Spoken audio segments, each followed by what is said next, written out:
for me, I've gone from virtually zero people following me or giving me feedback on my work and what I've written to now all of a sudden hundreds and hundreds of comments and thousands of reactions. And, you know, thankfully, I believe more or less I've been handling it well, but it's a lot for a 23-year-old. It's a complete shock to have all this positivity. People saying that I did all these wonderful, or I helped them have a new perspective, or this, that, the other, and all these other people with all this negativity.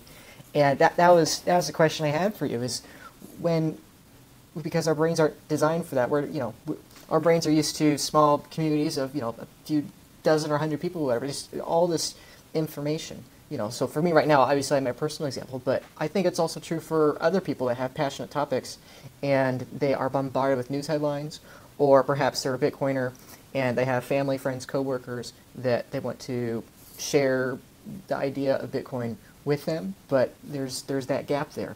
And so whether it's someone like me that's trying to navigate the Twitterverse, or it's someone that's trying to educate other people about Bitcoin, or perhaps it's someone in a completely different scenario, how would you advise them to navigate this increasingly fast world, at least right now with increasing noise, to balance that act of wanting to help other people and engage with them? Because like you said, one of those three groups are people that are wrong, and you want to help bring them to that side. So I'm not perhaps wording my question that well, but I guess my point is... I think I know where you're going. Ask your real motivation. Ask the why to you. When you say you want to help someone, right? Ask the why to that, and why does it need to be you? And follow that honestly, not just your surface answer on what that looks like. But when people say you changed their life, right? You want to do more, right? And it could easily turn into feeding your ego at expense of a network that it doesn't need you, it doesn't need me, it doesn't need and so I try to judge my time on, am I doing the things that are cohesive for my life, my family, my kids, my wife, my friends, and it comes across as selfless, but it's actually selfish, because I do it for me first. I do it for finding that it's with integrity. But I could easily fall into the trap of it has to be me. And if I did that, I put myself above Bitcoin, right? And I deserve all of what comes next, right? Because you can't separate yourself from the network. You can't objectively think. In fact, why do you want to orange pill somebody? When we say that, shouldn't we actually want just to pose the question in their mind that they orange pill themselves, right? And they don't even need to think about us as doing it. So us being, we have to be the one, is really ego driven. But I get it. It feels so good. It feels so good when you can help others and you want to do more. But that can capture you, and it can take you on a path that you do a whole bunch of stuff that isn't really in harmony of the things you want to do. And you wouldn't see it. Just like, because you can see that if you look around society, you can see that nature in somebody else. Let's use Elizabeth Warren as an example, right? let's use her as an example. All right, here we go. Okay. Or let's use Elon Musk as an example. And again, or both. Yeah, sure. They might be really great people underneath this, but they're caught in exactly what I just said. So if you were Elizabeth Warren, and part of your base, a whole bunch of your base, thought you were the only one who could save them, right? Would you be listening to any other information that might that might rip apart who you are as a person, because it means everything you were doing to your base was exactly opposite? Would it be easier to not hear the truth, and because you had to be the person that mattered for those people? And so I don't know if she doesn't know, but I would just say it would be really easy to fall into that trap of that illusion, because of what she would feel as love from a certain base and hate from another base, reinforcing her exactly there. Elon very similar. Elon very similar.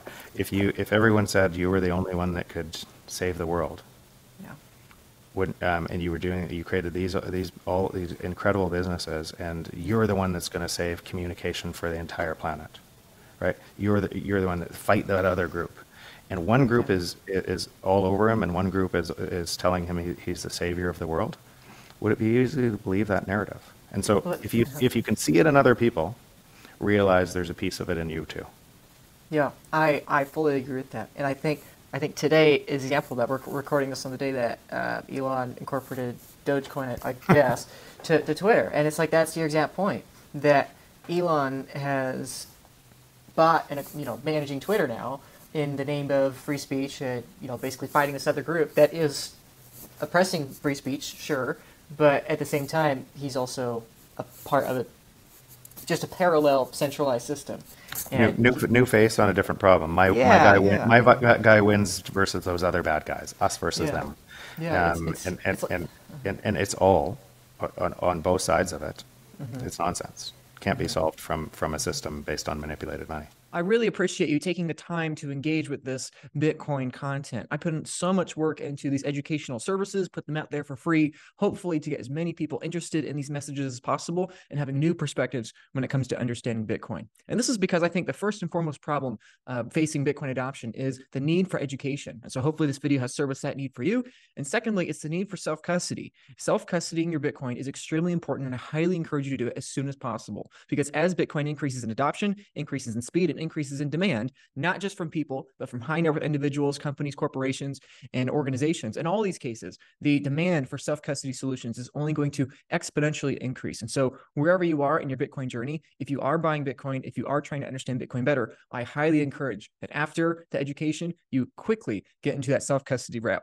It's very intimidating for people. It's very hard. People understand where to go. And that's why not only do I put this free content out there for you to enjoy, but I also do everything I can to accelerate that self-custody adoption. So I do work at the Bitcoin Advisor. If you have an interest in a collaborative custody multi-sig solution, an estate plan, not just for you, but for your family, for your kids, your loved ones, your business, your church, your organization, whatever it is, if you are looking to have an understanding of self-custody, the trade-offs of single sig, of multi-sig, collaborative custody, fully self-sovereign custody, whatever the case, I'm happy to help. Our primary goal, my primary goal, is to help you have a secure transition of your Bitcoin off exchanges into your own hands. Okay, I'm here to simplify the process, address your challenges and your questions, and ensure you feel confident every step of the way. So you can find me at thebitcoinadvisor.com/Broyles. You can book a free consultation with me there. You can book a free meeting with there. I'm happy to answer any questions you have. And I care far less about if you hire me or not. I care far more about education, which is why we give out dozens of pages of free content for you to enjoy and consume and learn about Bitcoin self-custody, so that you can have generational wealth for you and your future generations without losing sleep. So if you like some of that free documents and free education about Bitcoin, I'm happy to share that with you. Again, just go to the Bitcoin Advisor, Luke Broyles. You can find my booking for meeting a consultation with me. So thank you again for enjoying this Bitcoin educational content. And secondly, whether you use me or not, whether you do single sig, multi-sig, whatever the case, please start taking self-custody, start getting your Bitcoins off exchanges as soon as possible. Link in the description. Thanks.